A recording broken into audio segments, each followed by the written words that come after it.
ভাইরে ভাই, তরকারি রান্না করতে গিয়ে একটা সমস্যা হয়ে গেল। লবণটা একটু বেশি পড়ে গেছে।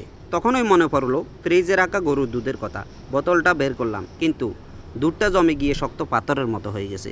তবে চিন্তার কিছুই নাই, আগেই 10 মিনিট গরম পানিতে ভিজিয়ে রেখেছিলাম। এখন দুধটা সামান্য পরিমাণ হলেও গলে গেছে, আর আমি সেটা পাতিলের ঢাকনায় ঢেলে নিচ্ছি। তারপর পাতিলে ঢালতেছি ধীরে ধীরে।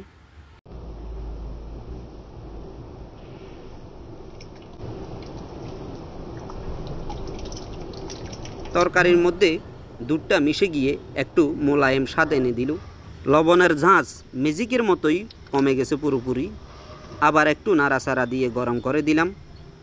এখন রান্নাটা ফেলে দেওয়ার হাত থেকে পুরোপুরি বেঁচে গেল।